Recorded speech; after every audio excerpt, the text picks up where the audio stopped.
Hi hello అందరూ నమస్కారం అండి. Welcome back to Balaji tech hub. So మనం ప్రీవియస్ వీడియో వరకు మనం ఫ్యూచర్ ఆఫ్ సి లాంగ్వేజ్లో ఇక్కడ ఉన్న అన్ని పాయింట్స్ గురించి విత్ టెక్నికల్ ఎగ్జాంపుల్ అలాగే విత్ రియల్ లైఫ్ ఎగ్జాంపుల్తో మనం క్లియర్గా నేర్చుకున్నాం కదండి. సో ఈ వీడియోలో వచ్చేసి నేను జస్ట్ ఒకసారి అన్ని ఫీచర్స్ గురించి జస్ట్ సింగిల్ వర్డ్లో రివైజ్ చేద్దామని నేను ఈ వీడియో చేయబోతున్నానండి. సో ఇది వచ్చేసి kind of A summary of features. Okay అండి. సో జస్ట్ అన్ని ఫ్యూచర్స్ని మనం ఒక సింగిల్ వర్డ్తో గుర్తుపెట్టుకుంటే మనకి ఎప్పటికీ దాన్ని మర్చిపోలేము. ఓకే అండి. సో ముందుగా సింపుల్ అండ్ ఈజీ. సో ఇక్కడ ఏమంటుందంటే సింపుల్ అండ్ ఈజీ అంటే మినిమల్ సింటాక్స్. అంతేనండి. సి లాంగ్వేజ్ అనేది చాలా సింపుల్గా ఈజీ సింటాక్సెస్తో అర్థమయ్యే భాషలో ఉంటుంది కాబట్టి మనం దీన్ని సింపుల్ అండ్ ఈజీ అని అంటున్నాం. ఓకే అండి. సో సింపుల్ వర్డ్ వచ్చేసి మినిమల్ సింటాక్స్. నెక్స్ట్ వచ్చేసి స్ట్రక్చర్డ్. సో స్ట్రక్చర్డ్ అంటే మనం ఏమంటున్నామంటే functions based design. Simple word అండి. స్ట్రక్చర్డ్ ప్రోగ్రామింగ్ లాంగ్వేజ్ అంటే మనం 10,000 లైన్స్ని ఒకే ఫంక్షన్లో రాయకుండా మనం ఆ 10,000 లైన్స్ని మనం ఫంక్షన్స్ వైజ్గా డివైడ్ చేస్తూ రాసుకుంటాం. ఓకే అండి. స్ట్రక్చర్డ్ వేలో రాసుకుంటాం అంటే ఫంక్షన్స్ వైజ్గా మనం ఆ 10,000 లైన్స్ని రాసుకుంటాం. దాన్ని మనం ఫంక్షన్స్ బేస్డ్ డిజైన్ అని అంటున్నాం. ఓకే అండి. నెక్స్ట్ వచ్చేసి పోర్టబుల్. పోర్టబుల్ అంటే రన్ ఎనీవేర్. అదేనండి. మనం ఏదైతే కోడ్ని మనం సపోజ్ విండోస్ మిషన్లో రాసింటామో ఆ సేమ్ కోడ్ని మనం వేరే ఓఎస్లో కూడా రన్ చేసి ఎగ్జిక్యూట్ చేసుకోవచ్చు. ఎలాంటి ఇంపాక్ట్ అనేది ఉండదు. ఓకే అండి. దాన్ని మనం రన్ ఎనీవేర్ అని అంటున్నాం. ఓకే అండి. సపోజ్ ఒక ఎగ్జాంపుల్ యూఎస్బీ ఎగ్జాంపుల్ తీసుకుంటే యూఎస్బీలో మన డేటా ఉంటుంది. దాన్ని ఒక్క ఓఎస్ ల్యాప్టాప్లో ఇన్సర్ట్ చేసి చూస్తే మన డేటా ఉంటుంది. సేమ్ యూఎస్బీని మనం వేరే ఓఎస్ ల్యాప్టాప్లో పెట్టి చూసినా కూడా సేమ్ డేటా అనేది ఉంటుంది. ఎలాంటి చేంజెస్ అనేది ఉండదు. సో దాన్ని మనం రన్ ఎనీవేర్ అని అంటున్నాం. ఓకే. నెక్స్ట్ వచ్చేసి ఫాస్ట్. ఇక్కడ ఫాస్ట్ అండ్ ఎఫిషియెంట్ కూడా మనం డిస్కస్ చేసుకున్నాం. ఫాస్ట్ అండ్ ఎఫిషియెంట్ అంటే మనం ఏదైతే కోడ్ని రాసింటామో అది చాలా ఫాస్ట్గా ఎగ్జిక్యూషన్ అవుతుంది, ఎఫిషియెంట్గా ఉంటుంది. అంటే తక్కువ రిసోర్సెస్తో ఎక్కువ అవుట్పుట్ని మనకి ఇస్తుంది అనమాట. సో దాన్ని మనం ఫాస్ట్ అండ్ ఎఫిషియెంట్ అంటున్నాం. హై పర్ఫార్మెన్స్ అనమాట. సింపుల్గా మనం ఇలా గుర్తుపెట్టుకోవచ్చు హై పర్ఫార్మెన్స్ అని. ఓకే. నెక్స్ట్ లో లెవెల్ అనమాట. లో లెవెల్ అంటే మనం ఏమంటున్నాం అంటే హార్డ్వేర్ యాక్సెస్. అదే కదండి. సో లో లెవెల్ అంటేనే కంప్లీట్గా ఈ హార్డ్వేర్ని యాక్సెస్ చేసుకొని వర్క్ చేయడం అనమాట. కంప్లీట్గా హార్డ్వేర్ 0 and 1 అనే భాషలో అర్థం చేసుకుని పనిచేస్తాయి కాబట్టి మనం లో లెవెల్ అని అంటున్నాం. ఓకే. సో అది. నెక్స్ట్ వచ్చేసి డైనమిక్ మెమరీ. డైనమిక్ మెమరీ అంటే రన్ టైమ్ అలొకేషన్. అదేనండి. రన్ టైంలో మనం ఏదైనా మెమరీని అలొకేట్ చేసుకొని మనకి ఎలా కావాలంటే ఎలా వర్క్ చేసుకోవచ్చు. దాన్ని మనం డైనమిక్ మెమరీ లేదా రన్ టైమ్ మెమరీ అలొకేషన్ అని అనుకోవచ్చు కదా. ఓకే. నెక్స్ట్ వచ్చేసి రిచ్ లైబ్రరీ. రిచ్ లైబ్రరీ అంటే మనం డిస్కస్ చేసుకున్నట్టు సి లాంగ్వేజ్లో ఆల్రెడీ చాలా బిల్ట్ ఇన్ లైబ్రరీ సపోర్ట్ ఉంది కాబట్టి చాలా అనుకూలంగా ఉంటుంది. సో దాన్ని మనం రిచ్ లైబ్రరీ సపోర్ట్ అని అంటున్నాం. అంటే ముందుగానే మనకి చాలా బిల్ట్ ఇన్ లైబ్రరీస్ అనేది అవైలబుల్లో ఉన్నాయి. మళ్ళీ మనం సపరేట్గా దాన్ని రాసుకోవాల్సిన అవసరం లేదు. Just pickup and use it అంతే ఆ కాన్సెప్ట్. నెక్స్ట్ వచ్చేసి ఎక్స్టెన్సిబుల్. అంటే suppose already some lines of కోడ్ని మనం రాసాం. ఓకే. కన్సిడర్ ఆ లైన్లో ఇంకా ఏదైనా మనం కొత్త ఫంక్షన్ని యాడ్ చేసుకోవాలనుకుంటే యాడ్ చేసుకుని రాసుకోవచ్చు. ఎక్స్టెన్సిబుల్ ఆ ఫీచర్స్ అనమాట.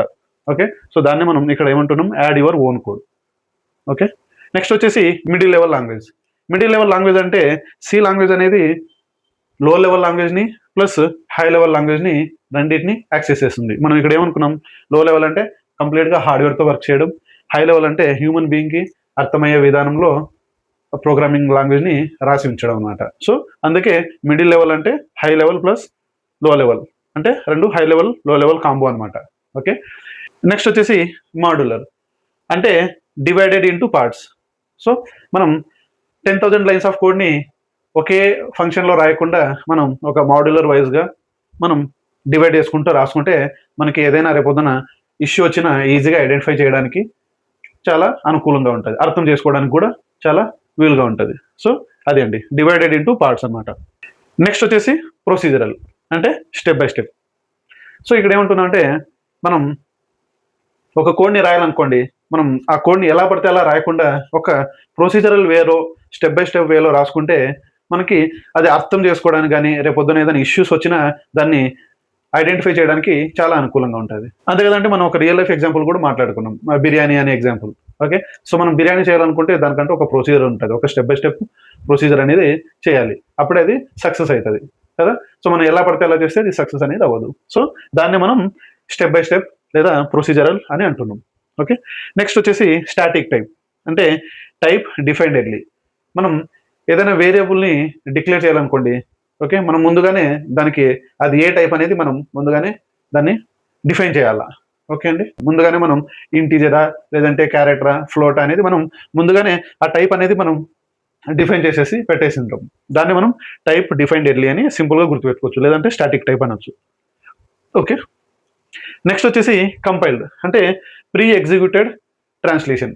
అంతేకాదంటే మనం ఏదైనా కోడ్ రాశాక దాన్ని ముందే నెక్స్ట్ ప్రాసెస్కి పంపించక ముందే మనం దాన్ని ట్రాన్స్లేషన్ చేసి పెట్టేసాం అనమాట. అంటే ముందుగానే ప్రీ ఎగ్జిక్యూషన్ చేసేసి పెట్టేసి ఉంటాం, దాన్ని మనం కంపైల్డ్ అని అంటున్నాం. పాయింటర్, పాయింటర్ అంటే మనం ఏం డిస్కస్ చేసుకున్నాం, it stores the address of memory అన్నాం కదా. సో ఈ పాయింటర్ అంటే కంప్లీట్గా మెమొరీతో వర్క్ చేస్తుంది అనమాట, అంటే డైరెక్ట్ మెమొరీ యాక్సెస్ అనేది ఉంటుంది అనమాట. సో పాయింటర్స్ అంటేనే మనకి ఈ పాయింట్ అనేది గుర్తు రావాలి. Next embedded friendly. So embedded friendly అంటే మనం డిస్కస్ చేసుకున్నట్టు వాషింగ్ మిషన్ కానీ, ఫ్రిడ్జ్ కానీ, మైక్రోవేవ్ కానీ, ఇవన్నీ we can work with any devices అనమాట. దాంట్లో అంత కాంప్లెక్సిటీ అనేది ఏముండదు, లిమిటెడ్ సోర్స్తో మనం వర్క్ చేసుకోవచ్చు. ఓకే, అది. కేస్ సెన్సిటివ్ అంటే ఇక్కడ మనం అనుకున్నట్టు క్యాపిటల్ ఏ స్మాల్ ఏ రెండు సమానం కాదు. కంప్యూటర్ అనేది క్యాపిటల్ ఏని స్మాల్ ఏని 2 డిఫరెంట్ వేలో ట్రీట్ చేస్తుంది అనమాట. సో అదే నేను ఇక్కడ రాసిన, capital A is not equal to small A. So case sensitive అంటే capital A is not equal to small A అని అర్థం. Next bitwise operator. Bitwise operator అంటే ఈ మీనింగ్లోనే ఉంది, కంప్లీట్గా మనం బైనరీ లెవెల్లో కంట్రోల్ చేయడం అనమాట. ఓకే, కంప్లీట్గా మనం 0 and 1తో వర్క్ చేయడం. ఓకే, నెక్స్ట్ వచ్చేసి ఫైల్ హ్యాండ్లింగ్. సో మనం డిస్కస్ చేసుకున్నట్టు మనం ప్రోగ్రామ్ ఎగ్జిక్యూట్ చేశాక ఆ ప్రోగ్రామ్ అనేది ఎక్కడ సేవ్ అవ్వదు కదా. సో మనం ఆ అవుట్పుట్ని కానీ ఆ ప్రోగ్రామ్ని కానీ ఎక్కడైనా సేవ్ చేసుకోవాలనుకుంటే మనం ఈ ఫైల్ హ్యాండ్లింగ్ అనే కాన్సెప్ట్ని యూజ్ చేసి మనం దాన్ని రీడ్ అండ్ రైట్ చేసుకుని సేవ్ చేసుకోవచ్చు. ఓకే అండి, సో ఇదండి. సో ఐ హోప్ మీకు ఇప్పుడు ఈ ఫ్యూచర్స్ ఆఫ్ సి లాంగ్వేజ్ అనేది విత్ సింగిల్ వర్డ్తో ఇంకా క్లియర్గా అర్థమైందని అనుకుంటున్నా. సో మీరు ఒకసారి క్లియర్గా చూడండి, జస్ట్ పెద్ద పెద్ద స్టేట్మెంట్స్ గుర్తుపెట్టుకోవాల్సిన అవసరం లేదు, జస్ట్ సింగిల్ వర్డ్తో ఈ కంప్లీట్ ఫ్యూచర్స్ని మీరు గుర్తుపెట్టుకోవచ్చు. ఓకే అండి, సో ఇదండి సమ్మరీ ఆఫ్ ఫ్యూచర్స్. ఓకే అండి, సో ఐ హోప్ మీకు ఇప్పటివరకు మనం చేసిన features of C programming language series అన్ని క్లియర్గా అర్థమయ్యాయని అనుకుంటున్నా. సో మనం నెక్స్ట్ వీడియోలో నెక్స్ట్ టాపిక్ గురించి మనం క్లియర్గా డిస్కస్ చేసుకుందాం. అంతవరకు please like, share, subscribe and support to my channel. Thank you very much. Bye.